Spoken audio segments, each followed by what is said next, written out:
Welcome to the Health Coach Nation podcast. My name is Hailey Rowe, and I'm a sales and marketing coach and LinkedIn lead generation service provider. I work with health, life, and mindset coaches and online service-based business owners to help them get more sales, shift their time to the client-generating activities instead of just the busy work, and overcome that social media overwhelm. Let's get into the show. Are you finding that you're consuming a lot of business and marketing trainings and podcasts only to find that you just don't have enough time to implement it? If so, I want to invite you to my upcoming free live Q&A and class where I'm going to be breaking down the top 5 mistakes that are blocking your sales, how to remove those distractions and be able to attract more clients, working smarter with some actionable steps. I'm not going to be putting a lot of fluff in this. I'm going to be actually helping you take action to improve your sales this year, even in our changing economy, and do it with confidence in your sales, in your offer. And if you're not sure about your niche or other things like that, bring your questions. It's going to be on February 20th on Tuesday at 5 p.m. Central, 6 p.m. Eastern, and 3 p.m. Pacific. Can't wait to see you there. You can sign up and save your spot at haileyrowe.com/5steps, all one word. And when you sign up and come live, you're going to be able to get my weekly business planning template that I normally use with clients to help them flesh out their weekly plan. And if you book a call with me within a specific time frame, you're going to get a little bit of a client attraction audit. So you'll see that on the thank you page when you sign up. But go to haileyrowe.com/5steps, and I'll talk to you soon. Hey everyone, today I am here with Sandra Scheinbaum, and I'm so excited to talk with her because she is a pioneer in the wellness field. She really does have an amazing gold standard coaching certification school, and it's called the Functional Medicine Coaching Academy, FMCA. You may have heard of it. And Sandra, how the heck did you get into that? We're going to talk today about what does it take to succeed in this field and all these other good things. But let's just start with, how did this come about for you? Yeah, well, where I started is not where I ended up. So way back, because I'm old, so back in the 60s, I was going to be a teacher, like so many women, my generation. You know, it's good. You can always fall back on teaching. And I was in special education for many years. I taught people how to become special ed teachers. And I was always interested in things like stress management. Early on, in the early 70s, was doing workshops about stress management for teachers, for kids, for parents. That led to an interest in perhaps going further, becoming a health psychologist. So I got my doctorate and spent many years as a health psychologist. And I was doing things like positive psychology, focusing on the change process as opposed to spending years and years in therapy talking about all the things that were wrong with your family, for example. And I was always interested in what's right with people, not what's wrong with them. And I was also always interested in nutrition, in movement and exercise. I was interested personally, but also seeing that when people changed what they eat, their mood would change. So this was years before health coaching was a thing. And I studied functional medicine. I was actually the first psychologist, maybe still the only, maybe there's one more now, to get certified as a functional medicine practitioner. So when I was turning 65, having been in this career for a long time, I decided that there was a gap. There were health coaching programs that existed, but people were coming to me and saying, you know, I want more. I want to train in this functional medicine approach. So I approached the Institute for Functional Medicine, and we chose to partner with them, and we started the Functional Medicine Coaching Academy. So I was 65 at a time when my friends were retiring, and I felt like I had a big mission at the time, and that is to train thousands of health coaches because they're so critically needed. And so that's what we did. We launched FMCA, and now we have close to 5,000 graduates. And that is what, when I wake up, I just think of all the people who are practicing in this way. They have started businesses as coaches. They're working for doctors. They're all around the world, and they're of all ages. And so my personal message is that you can have health coaching as a second act. And long ago, the advice that my mom gave, like teaching, it's something you can fall back on. Well, what you can really fall back on is a career in health coaching, because you can do it from anywhere and you are really changing lives. Wow, what a story. That's so cool. I didn't realize you started it at 65 and that you were on such a mission. So what was that like? How did you, because I think a lot of people watching this are going into their second act of life, or maybe they're empty nesters, or they want to, they've had an interest in health and wellness, but they say to themselves, oh, I could never do that because blank, or I'm too old, or I don't have enough, I'm not whatever enough. So how did you navigate? And I'm sure, maybe this wasn't even an issue for you, but like limiting beliefs maybe that came up, like, could I really start this health coaching school? Tell us about how you navigated those thoughts. Oh, yeah. It's so easy to give in to those limiting beliefs. So I had a small office, a small windowless office in the northern suburb of Chicago, and a private practice, seeing people who had anxiety, depression, and physical conditions. I was helping them with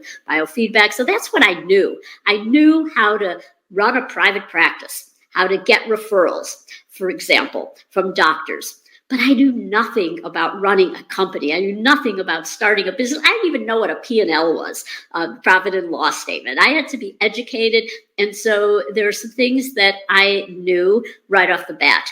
And my friend Ben Hardy, Dan Sullivan, they talk about who, not how. They have a book by that name. And that is, rather than trying to figure it out yourself, like, you have people who are smarter than you in these areas, and they can do it for you. So I'm not going to do my own accounting. I'm not going to build my own website. And yet so many coaches feel like they have to do it all themselves. That as opposed to looking at who can help me, who can guide me in these areas, so that I can then launch my career. And the other thing that I focused on was that not being afraid of failure. And so I had this sense, I would think to myself, okay, what if this doesn't work out? What if nobody wants to come and study at our school? What if we fail? Well, I can go back to being a psychologist. I have, I can always do that. Or even if that were to fail, there's something else, I can do. There's many hobbies that I love, for example. And I would think back to the past where I had experiences, and I certainly had many that didn't work out. I one time ran a big group practice I had psychiatrists as my partners, and it didn't work out so well. So I thought, well, I overcame that and was able to shift and move on. And now what I'm doing is even better. And so now I'm thankful for those failures, because if I hadn't failed, then I wouldn't be starting FMCA. So I always thought about the fact that I could say, so what? I'm going to try this. I'm going to take that leap. And we fail our way to success. Yes, I love that growth mindset. And I think a big question you just shared that our audience can ask themselves is, so what? So like, example, let's say worst case scenario happens.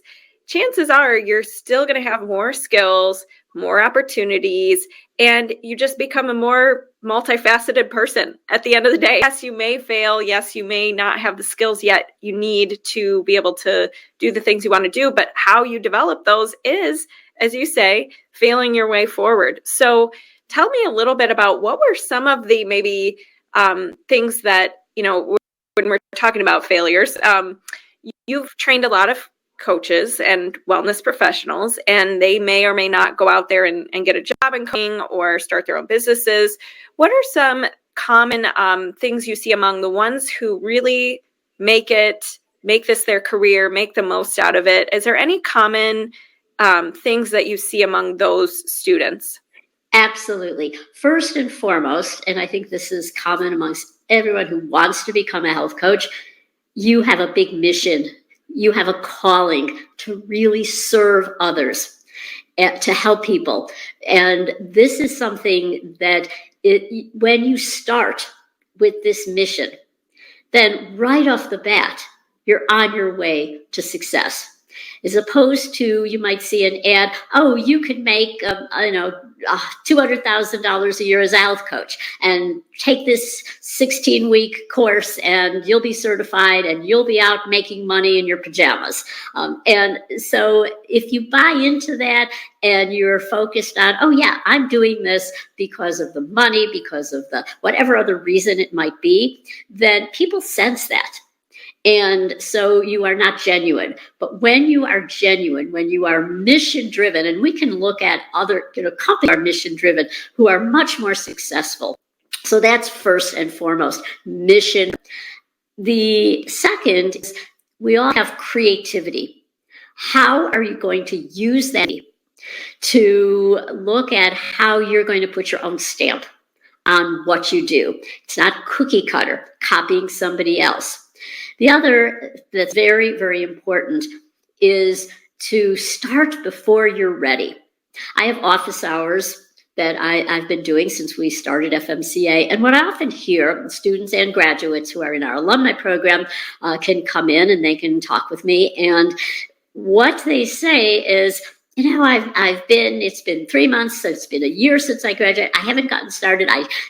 They get stuck on things like they have to have a website, they have to have all the forms complete, or they think they have to keep taking more programs and more classes because they're feeling like they don't know enough, or they have to have all the pieces in place. And what I always say is just start with one client and get your feet wet. Same thing, they might want to lead groups.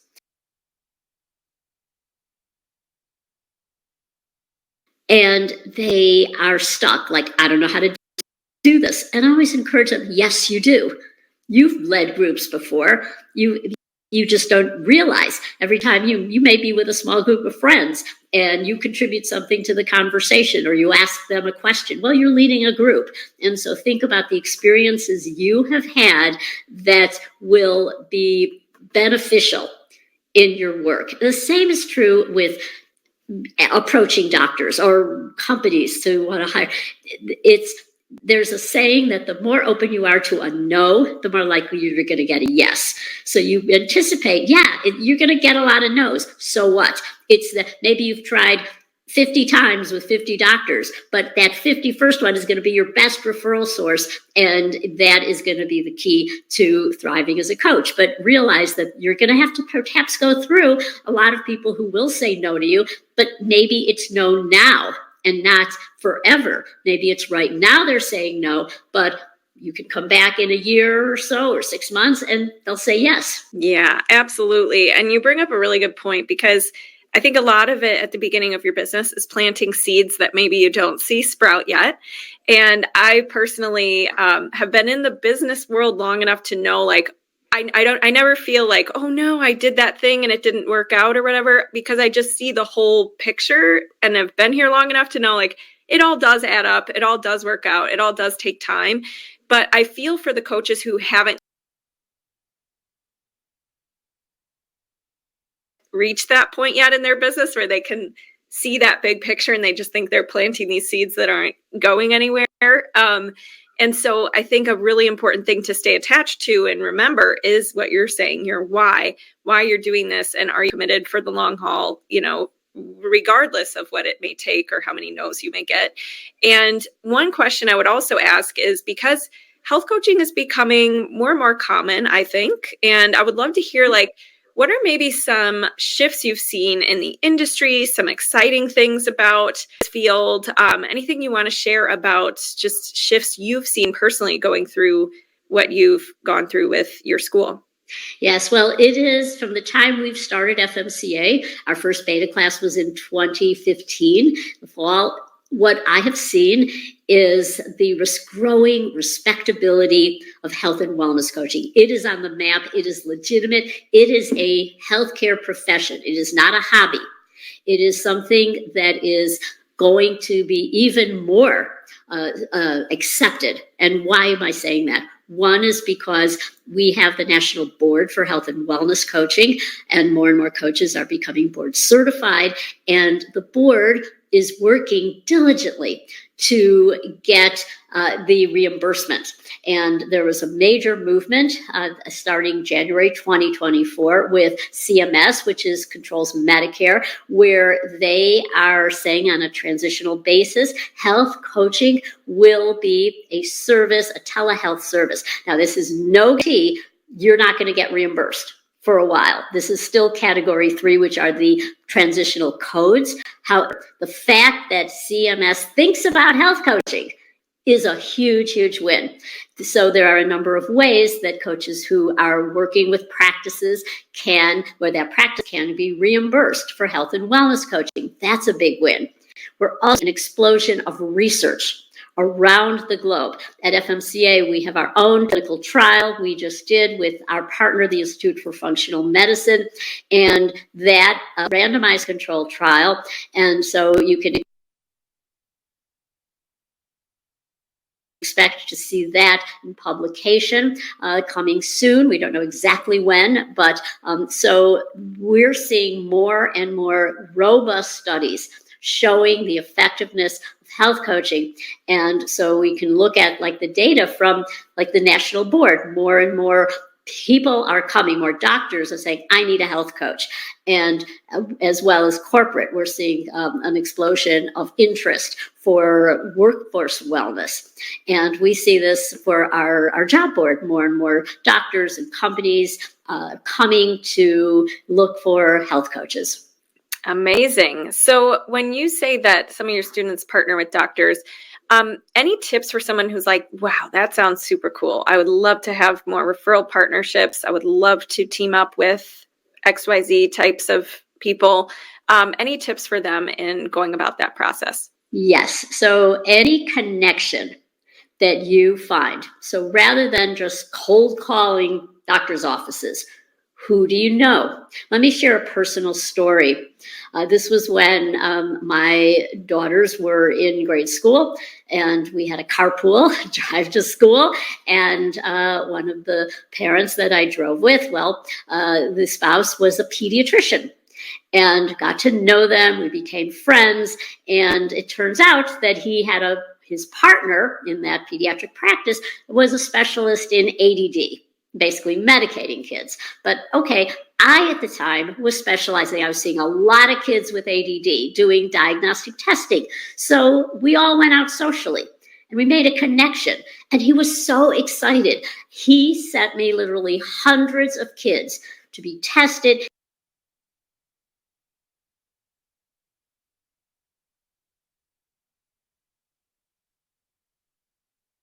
He became very interested. I was doing a controlled study of neurofeedback for ADD. And so that was one source. Another doctor that I knew in the area, he was a migraine headache specialist. I was doing biofeedback. And so that I arranged to, how drug companies, drug reps will bring in breakfast and lunch. Not so much anymore. They've tightened that up. This was back in the 80s, early 90s. But how can you bring something? How can you get to know? And perhaps what do you have in common? So think of your entire network and cast a big net.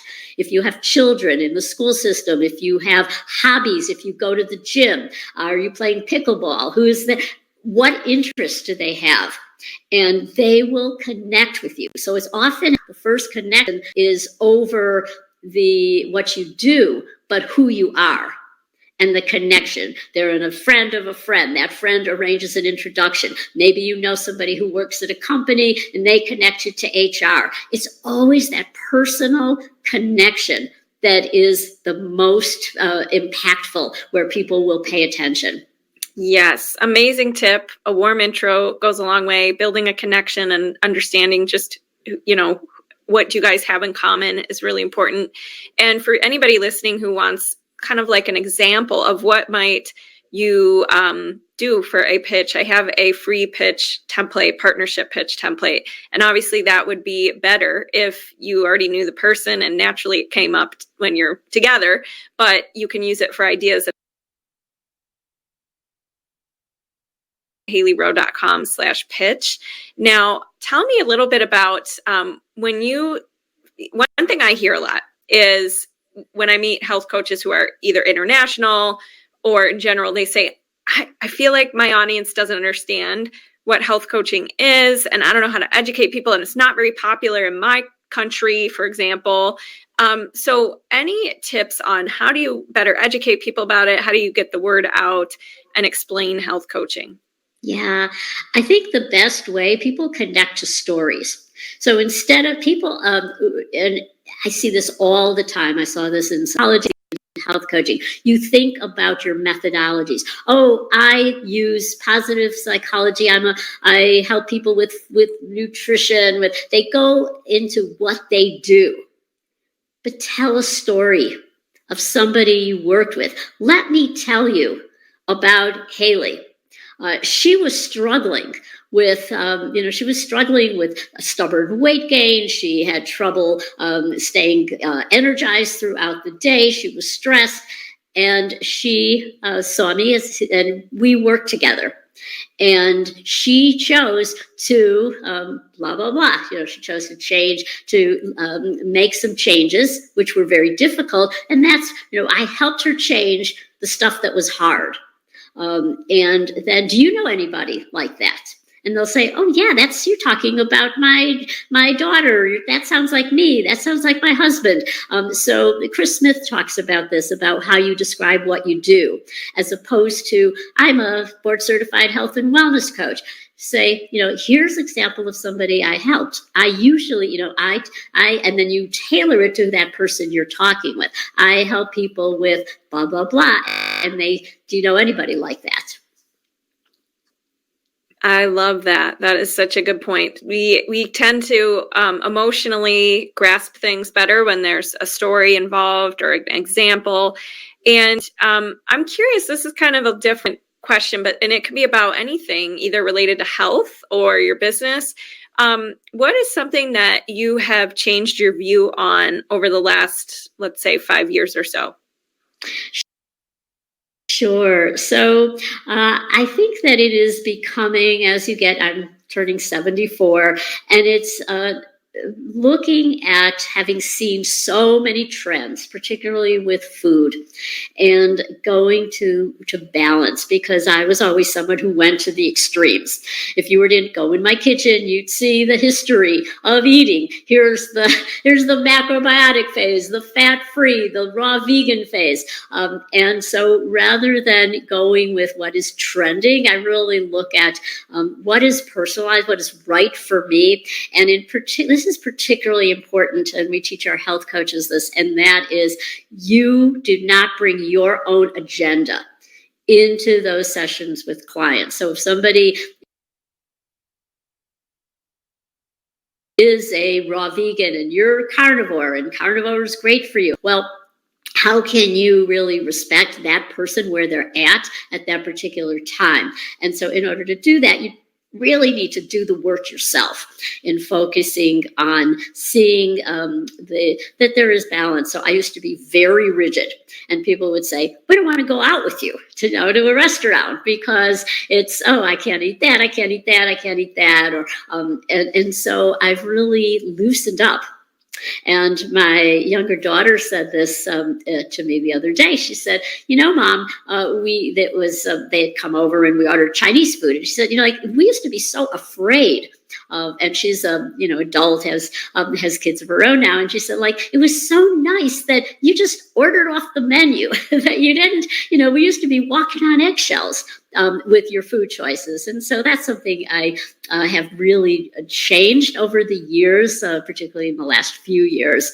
And bring that in, because I teach a lot of the psychology of eating components to our program, which I think are crucial. You can't do nutrition counseling or you can't learn about food or nutrition without focusing on the psychosocial aspects. Yeah, absolutely. And if you're overstressing about what you're eating and every bite and every move, that's also stressful. Totally.